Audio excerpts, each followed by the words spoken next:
بسم الله الرحمن الرحيم. الحمد لله رب العالمين، والصلاة والسلام على سيد المرسلين وعلى آله وأصحابه أجمعين. أما بعد، أعوذ بالله من الشيطان الرجيم. بسم الله الرحمن الرحيم.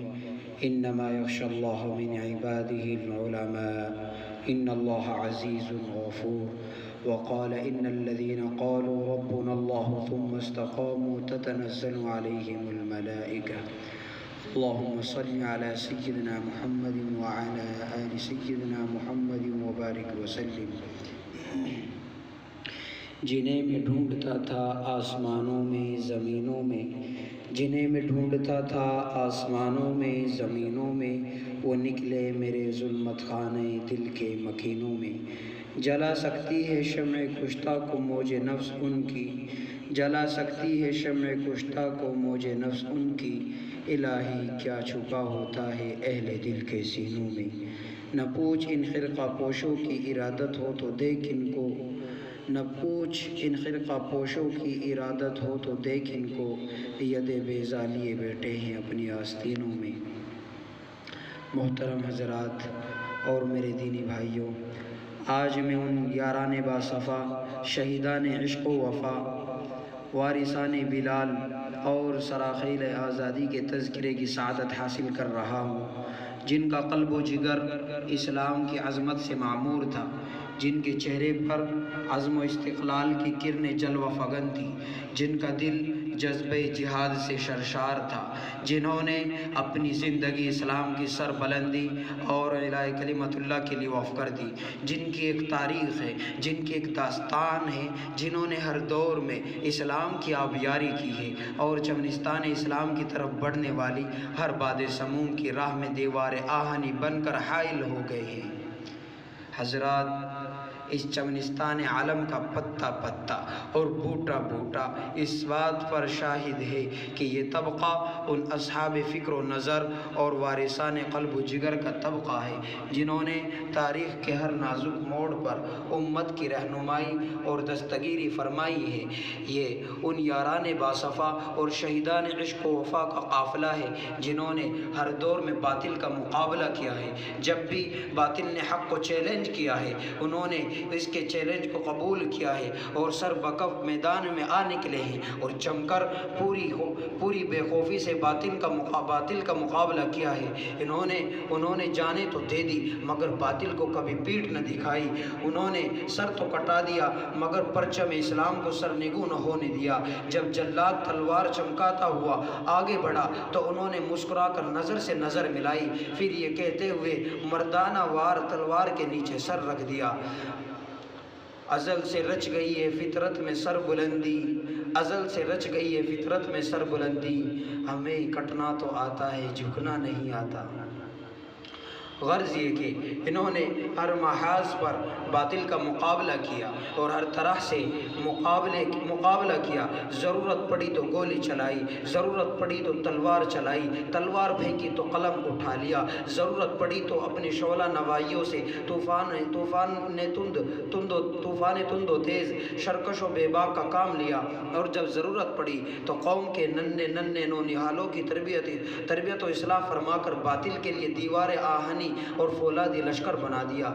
آج میں انہی جیالوں اور سرفروشہ اسلام کی تھوڑی سی تاریخ اور ادنا سی جھلک دکھلانا چاہتا ہوں کہ انہوں نے جنگ آزادی میں کیا کارنامہ انجام دیا اور ان کا کیا مقام رہا ہے. محترم حضرات، جب ہندوستان کی مقدس سرزمین پر انگریزوں کا ناپاک سایہ پڑا اور وہ اپنے شاطرانہ و عیارانہ چالوں سے یہاں کے مالک بن بیٹھے، جب باشندگان ہند پر طرح طرح کے ظلم و ستم کے پہاڑ توڑے جانے لگے، جب ہندوستانیوں کو غلام بنایا جانے لگا، جب ہندوستانیوں کا خون ان کے پسینوں سے بھی ارزاں ہونے لگا، تو ایسے نازک وقت میں سب سے پہلے جس شخص نے علم بغاوت بلند کیا وہ محدث کبیر، امام جلیل، رئیس الاولیاء فخر چمن نازش وطن شاہ عبدالعزیز ابن ولی اللہ محدث دہلوی ہے۔ یہ وہی مرد مجاہد وہ درویش خدا ہے جس نے وقت سے پہلے مسلمانوں کے نصب العین کا اعلان فرما دیا تھا۔ جہاں تک پہنچنے کے لیے دوسروں کو ابھی برس ہا برس انتظار کرنا تھا۔ شاہ عبدالعزیز کا فتویٰ کیا تھا؟ گویا ایک برق بے اما تھا جو دشمنوں کے نخل تمنا پہ گر پڑی۔ انگریزوں کی نیند حرام ہو گئی۔ جگہ جگہ آزادی کے شعلے بھڑکنے لگے، جگہ جگہ آزادی کے پرچم لہرانے لگے، سینوں میں ولولے مچلنے لگے اور حوصلوں نے انگڑائیاں لینی شروع کر دی۔ مسند درس پر بیٹھ کر قرآن و حدیث کے درس دینے والے علماء کرام، خانقاہوں میں بیٹھ کر اپنے خون جگر سے شمع اسلام روشن کرنے والے مشائخ عظام اپنے مدرسوں اور خانقاہوں کو چھوڑ کر میدان میں آ گئے اور فرنگیوں کے خلاف محاذ بنا کر منزل کی جانب بے سر و سامانی کے عالم میں نکل پڑے۔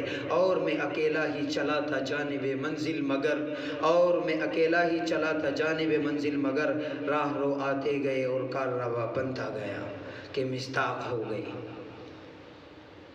حضرات اور میرے محترم دینی بھائیوں، یہ کاررواں طویل مسافت طے کرتے ہوئے کس طرح منزل مقصود تک پہنچا، یہ ایک لمبی داستان ہے۔ اس داستان میں امنگیں بھی ہیں اور محرومیاں بھی، عزم و عمل کا جوش و خروش بھی ہے، اور شکست و خردگی اور بیچارگی کی افسردگی بھی، جنون شوق کی آشفتہ سیری بھی ہے اور گردش دورہ کی کجروی بھی۔ اس طویل مسافت کو طے کرتے ہوئے ان کے پاؤں مسلسل لہو لہان ہوتے رہے، ہزاروں اور لاکھوں وجود غبار راہ بن کر اڑ گیا۔ کبھی جبر و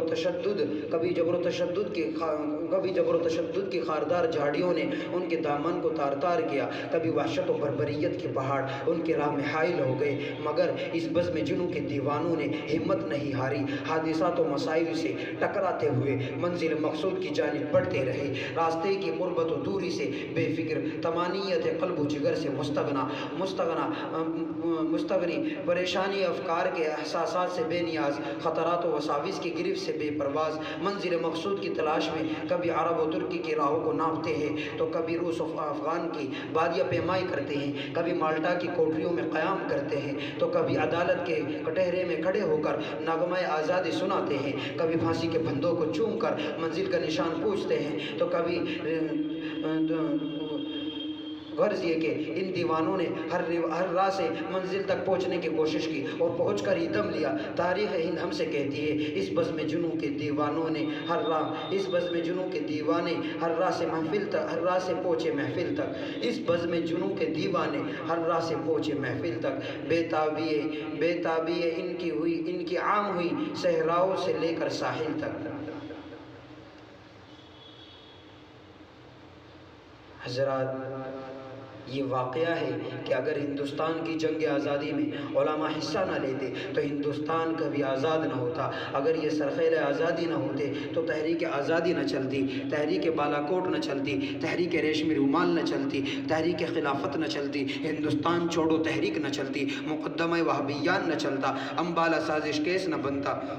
الغرض علماء کرام ہی نے اپنے خون جگر سے عروس آزادی کی حنا بندی کی ہے اور اپنے مقدس لہو سے شجر آزادی کو سینچا اور پروان چڑھایا ہے۔ چنانچہ 1857 عیسوی کی جنگ آزادی میں 2 محاذ بنائے گئے، ایک محاذ امبالہ پر جس کی قیادت مولانا جعفر تھانیسری کے پاس تھی، دوسرا محاذ شاملی پر جس کی قیادت حضرت حاجی امداد اللہ مہاجر مکی کے پاس تھی۔ اس جنگ میں بڑے بڑے علماء صلحاء شہید و زخمی ہوئے، اسی جنگ میں مولانا نانوتوی زخمی ہوئے، اسی جنگ میں حضرت گنگوہی زخمی ہوئے، اسی جنگ میں حضرت حافظ ضامن شہید ہوئے، اور 1857 عیسوی کی جنگ آزادی میں 2 لاکھ مسلمان شہید ہوئے، جن میں 51,500 علماء کرام تھے۔ صرف دہلی میں 500 علماء کو پھانسی کے پھندوں پر لٹکا دیا گیا۔ بہرحال جب اس جنگ میں وسائل کی قلت اور اپنوں کی غداری کی وجہ سے فرنگیوں کا غلبہ ہوا تو وائسرائے برطانیہ نے اپنے ہندوستانی مشیروں سے رائے طلب کی کہ بتاؤ ہندوستان میں تمہاری حکومت کیسے قائم رہ سکتی ہے؟ تو ہندوستان میں رہنے والے سب سے بڑے سیاستداں ڈاکٹر ولیم یور نے جو رپورٹ پیش کی اس میں لکھتا ہے کہ ہندوستان میں سب سے زیادہ بیدار مسلمان ہے اور جنگ آزادی صرف مسلمانوں نے لڑی ہے۔ مسلمانوں میں جب تک جذبہ جہاد موجود ہے اس وقت تک ہم لوگ ان پر حکومت نہیں کر سکتے، اس لیے جذبہ جہاد کو ختم کرنا ضروری ہے، اور جذبہ جہاد ختم کرنے سے پہلے ایک اور چیز کا ختم کرنا ضروری ہے، وہ یہ ہے کہ ہندوستان سے علماء اور قرآن کو ختم کر دیا جائے۔ چنانچہ 1861 عیسوی میں 3 لاکھ قرآن کریم کے نسخے بدبخت انگریزوں نے جلائے۔ اس کے بعد علماء کے ختم کرنے کا فیصلہ کیا۔ انگریز مورخ مسٹر ایڈورڈ ٹامسن اپنی یادداشت میں لکھتا ہے کہ 1864 عیسوی سے لے کر 1867 عیسوی تک انگریز نے علماء کو ختم کرنے کا فیصلہ کیا، اور یہ 3 سال ہندوستان کی تاریخ کے بڑے المناک سال ہیں۔ ان 3 سالوں میں انگریزوں نے 14,000 علماء کو تختہ تار پر لٹکایا۔ ٹامسن کہتا ہے کہ دلی کی چاندنی چوک سے لے کر خیبر تک کوئی ایسا درخت نہ تھا جس پر علماء کی گردنیں نہ لٹکی ہوئی ہوں۔ دوسری جگہ کہتا ہے کہ علماء کے جسموں کو تانبے سے داغا گیا۔ ٹامسن کہتا ہے کہ علماء کو سوروں کے کھالوں میں بند کر کے جلتے ہوئے تنوروں میں ڈالا گیا۔ ٹامسن کہتا ہے کہ علماء کو ہاتھیوں پر کھڑا کر کے درختوں سے باندھ کر ہاتھیوں کو نیچے سے چلا دیا گیا۔ ٹامسن کہتا ہے کہ لاہور کی شاہی جامع مسجد جس کے صحن میں انگریز نے پھانسی کا پھندا بنایا تھا، اس میں ایک دن میں 80 علماء کو پھانسی دی جاتی تھی۔ ٹامسن کہتا ہے کہ لاہور کے دریا میں 80 علماء کو بوریوں میں بند کر کے ڈال دیا جاتا اور اوپر سے گولیوں کا نشانہ بنا دیا جاتا۔ ٹامسن کہتا ہے کہ جب میں دلی میں اپنے خیمے میں گیا تو مجھے بردار کی بدبو محسوس ہوئی۔ میں خیمے کے پیچھے چلا گیا تو کیا دیکھتا ہوں کہ آگ کے انگارے دہک رہے ہیں اور 40 علماء کو کپڑے اتار کر ان انگاروں پر ڈال دیا گیا ہے۔ میرے دیکھتے ہی دیکھتے 40 اور علماء کو بلایا گیا، میرے سامنے ان کے کپڑے اتارے گئے۔ انگریز نے کہا، او مولویوں، جس طرح ان 40 کو پکایا گیا اسی طرح تمہیں بھی پکایا جائے گا۔ تم صرف ایک آدمی یہ کہہ دو کہ 1857 کی جنگ آزادی میں ہم شریک نہیں ہوئے تھے، ابھی چھوڑ دیتے ہیں۔ ٹامسن کہتا ہے کہ مجھے پیدا کرنے والے کی قسم، کوئی عالم ان میں ایسا نہیں تھا کہ سارے کے سارے آگ میں پک گئے، مگر انگریز کے سامنے کسی نے بھی گردن نہیں جھکائی۔ اسی لیے تو ابھی جو شعر میں نے پہلے پڑھا تھا پھر وہی پڑھتا ہوں کہ ازل سے رچ گئی ہے فطرت میں سر بلندی، ازل سے رچ گئی ہے فطرت میں سر بلندی، ہمیں کٹنا تو آتا ہے جھکنا نہیں آتا۔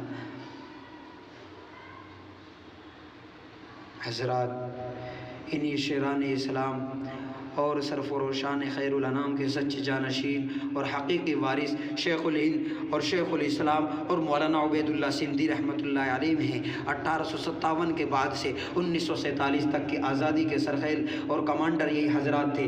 آج یہ لوگ دنیائی تاریخ میں اسیران مالٹا کے نام سے جانے جاتے ہیں۔ یہ وہی شیخ الہند ہے جنہوں نے انگریزوں کے خلاف ایک عالمگیر تحریک چلائی تھی کہ عقل انسانی حیران و ششدر رہ جاتی ہے۔ ان کی زود فہمی اور دور بینی پر قیادت و سیادت سر تنتی ہے۔ یہ شخص قد و قامت کے اعتبار سے قوی الہیکل اور عظیم الجثہ تو نہ تھا، مگر اپنے دور کے تمام سیاسی قائدین کا امام اور مذہبی رہنماؤں کا مقتدا تھا۔ وہ منبع حریت اور پیکر خلوص و وفا تھا، جو ایک طرف آزادی کے جوش و خروش اور جذبہ ولولے سے لوگوں کے قلوب کو معمار کر رہا تھا، تو دوسری طرف قال اللہ و قال الرسول کا جامع خوشگوار تشنگان علوم نبوت کو اپنے دستے مبارک سے بھر بھر کر پلا رہا تھا۔ وہ در کف جامع شریعت و در کف سندان عشق کا کامل و اکمل نمونہ تھا۔ اگر اس عظیم ہستی کی وہ عالمگیر تحریک جسے تحریک ریشمی رومال کے نام سے جانا جاتا ہے کامیاب ہو گئی ہوتی تو آج ہندوستان کا نقشہ ہی کچھ اور ہوتا۔ لیکن قسمت کی خوبی دیکھیے ٹوٹا کہاں کمن، قسمت کی خوبی دیکھیے ٹوٹا کہاں کمن، 2-4 ہاتھ جب کے لب بام رہ گیا۔ انہی کے شاگرد رشید حضرت مولانا عبید اللہ سندھی ہے، جو شیخ الہند کے بعد تحریک ریشمی رومال کے سب سے بڑے لیڈر تھے۔ تحریک ریشمی رومال کے سلسلے میں حضرت نے انہیں افغانستان روانہ کیا تاکہ وہاں کی جوشیلی قوم کو انگریزوں کے خلاف متحد کر سکے۔ جب مولانا افغانستان کے لیے روانہ ہو رہے تھے تو ان کی داڑھی نکل رہی تھی، مگر جب وہ روس افغان کی بادیہ پیمائی کر کے لوٹے تو ان کی داڑھی کے بال سفید ہو چکے تھے۔ شیخ الہندی کے سب سے چہتے اور عبدالعزیز شاگرد شیخ الاسلام مولانا حسین احمد مدنی مدنی جنہوں نے خلافت کانفرنس کراچی میں ایسے وقت میں شرکت کی کہ انہیں گولی مار دیے جانے کا حکم مل چکا تھا۔ لوگوں کا خیال تھا کہ حسین احمد مدنی نہیں آئے گا، مگر لوگوں کی آنکھیں اس وقت حیرت سے پھٹی کی پھٹی رہ گئی جب وہ مرتے مجاہد کفن بردوش ہو کر اسٹیج پر آیا اور جلسے کی صدارت فرمائی۔ اسی کانفرنس میں حضرت نے انگریزوں کو بلبل اور گولیوں کے گل سے تشبیہ دیتے ہوئے فرمایا، لیے پھرتی ہے بلبل چوچ میں گل، لیے پھرتی ہے بلبل چوچ میں گل، شہید ناز کی تربت کہاں ہے؟ راوی کہتا ہے کہ جب حضرت نے یہ شعر پڑھا تو لوگ جوش میں آدھے گھنٹے تک مسلسل نعرے لگاتے رہے۔ پھر علماء کی قربانیوں اور اپنے ایک فتوے کی جانب اشارہ کرتے ہوئے انگریز کو مخاطب کر کے فرمایا کہ کھلونا سمجھ کر نہ برباد کرنا، کھلونا سمجھ کر نہ برباد کرنا کہ ہم بھی کسی کے بنائے ہوئے ہیں۔ لیکن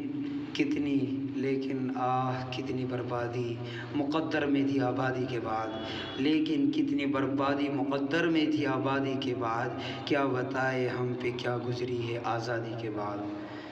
میرے محترم